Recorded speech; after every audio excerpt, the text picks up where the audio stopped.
भगवान कृष्ण का सबसे प्रिय महीना मार्गशीर्ष आरंभ हो गया है। कार्तिक पूर्णिमा की तिथि की समाप्ति के साथ ही कार्तिक का महीना खत्म हो चुका है। हिंदू धर्म में मार्गशीर्ष माह के अगहन के नाम से भी जाना जाता है। यह हिंदी कैलेंडर का 9वां महीना होता है। श्रीमद् भागवत के अनुसार श्री कृष्ण ने कहा है, मासाना मार्गशीर्ष अर्थात सभी महीनों में मार्गशीर्ष श्री कृष्ण का ही स्वरूप है। मार्गशीर्ष मास में श्रद्धा और भक्ति से प्राप्त पुण्य के बल पर हमें सभी सुखों की प्राप्ति होती है। वैदिक ज्योतिष शास्त्र के अनुसार इस महीने का संबंध मृगशिरा नक्षत्र से है। कुल 27 नक्षत्र होते हैं, जिसमें से एक मृगशिरा नक्षत्र भी है। इस महीने में आने वाली पूर्णिमा तिथि मृगशिरा नक्षत्र में होती है। इसी कारण इस मास को अघन मास के साथ साथ मार्गशीर्ष मास के नाम से भी जाना जाता है। ऐसी मान्यता है कि इस महीने से सतयुग का प्रारंभ शुरू हुआ था। इस कारण से पूजा, जप, तप और ध्यान का विशेष महत्व होता है। आइए जानते हैं मार्गशीर्ष माह कब से कब तक है और उनके व्रत त्योहार कब आएंगे।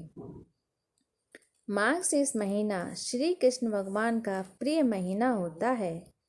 ऐसे में इस माह में गीता का पाठ और भगवान कृष्ण को रोजाना तुलसी रस डालकर माखन मिश्री का भोग लगाएं। वहीं कार्तिक माह की इस तरह माह में दीपक जलाने का भी विशेष महत्व होता है। ऐसे में इस माह सुबह और शाम को तुलसी को जल देने एवं शाम के समय घी का दीपक जलाने से श्री कृष्ण की कृपा आप पर बनी रहती है। इस मास में गीता का पाठ करने से श्री कृष्ण बहुत प्रसन्न होते हैं। मार्गशीर्ष माह में जो उत्पन्ना एकादशी आती है, उसकी कथा मैं आपको विस्तार पूर्वक सुनाना जा रही हूँ। धर्मराज युधिष्ठिर कहने लगे कि हे भगवान, मैंने कार्तिक शुक्ल एकादशी अर्थात प्रबोधिनी एकादशी का सविस्तार वर्णन सुना। अब आप कृपा करके मुझे मार्गशीर्ष माह के कृष्ण पक्ष की एकादशी के विषय में भी बतलाइए। इस एकादशी का क्या नाम है तथा इसके व्रत का क्या विधान है, इसकी विधि क्या है, इसका व्रत करने से किस फल की प्राप्ति होती है, हमें ये सब ध्यानपूर्वक बताइए। श्री कृष्ण भगवान बोले, मार्गशीर्ष माह के कृष्ण पक्ष में आने वाली इस एकादशी को उत्पन्ना एकादशी कहा गया है।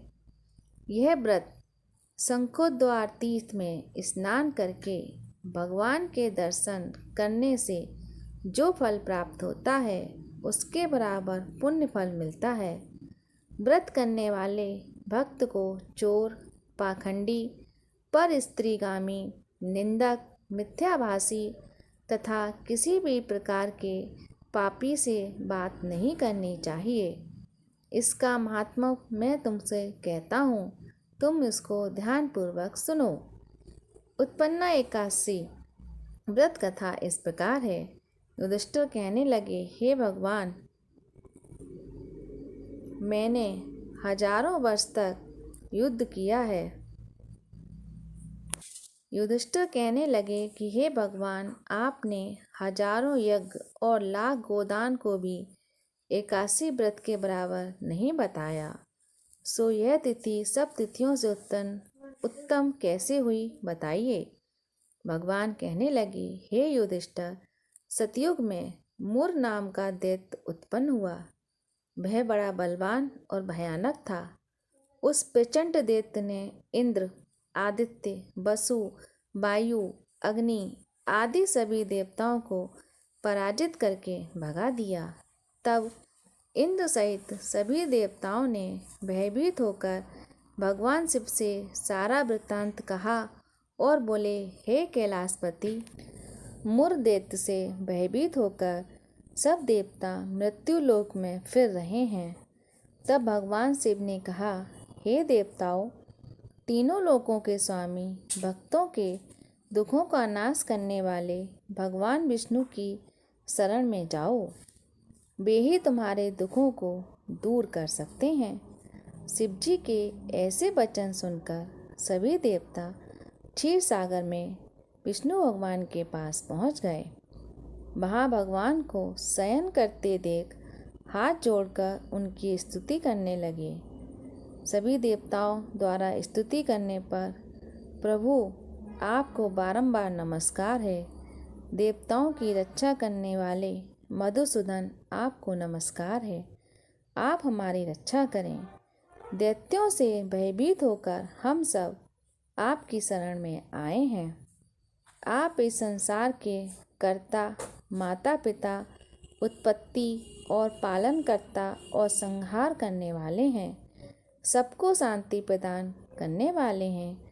आकाश और पाताल भी आप ही के हैं। सबके पितामह ब्रह्मा, सूर्य, चंद्र, अग्नि, सामग्री, होम, आहुति, मंत्र, तंत्र, जप, यजमान, यज्ञ, कर्म, कर्ता, भोक्ता भी आप ही हैं। आप सर्वव्यापक हैं। आपके सिवा तीनों लोकों में चर तथा अचर कुछ भी नहीं है।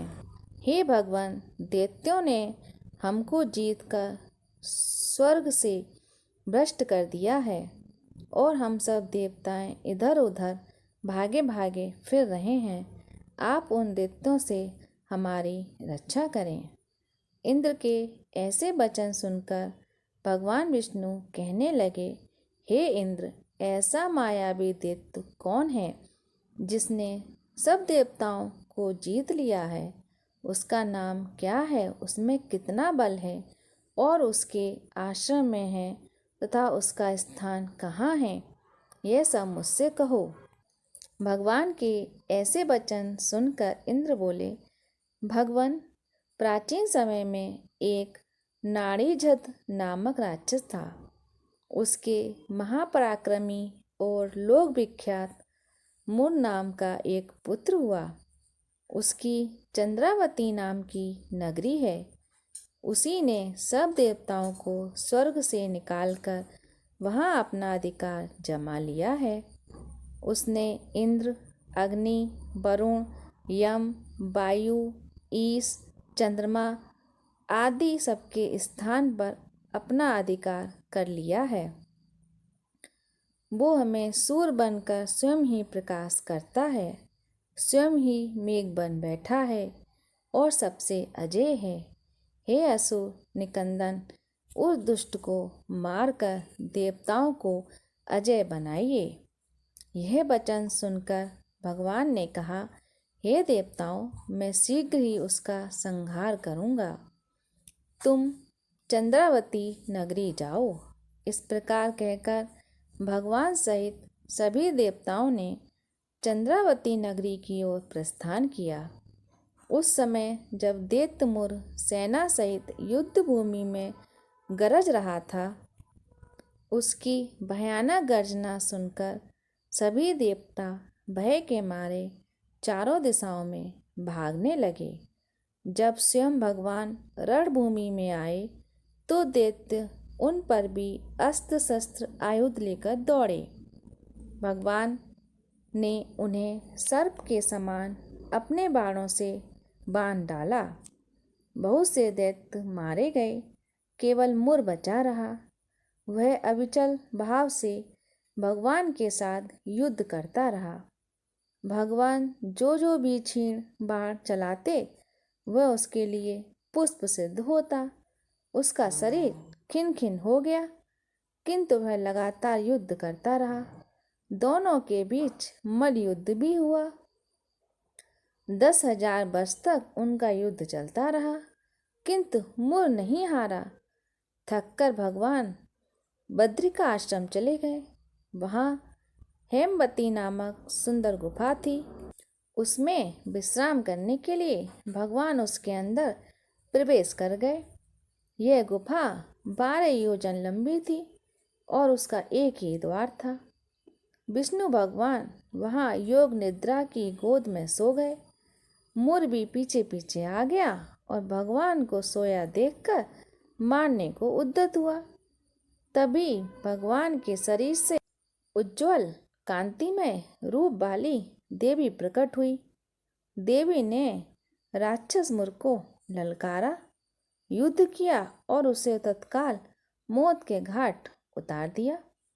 श्री हरि जब योग निद्रा की गोद से उठे तो सब बातों को जानकर उस देवी से कहा कि आपका जन्म एकादशी के दिन हुआ है, अतः आप उत्पन्ना एकादशी के नाम से पूजित होंगी।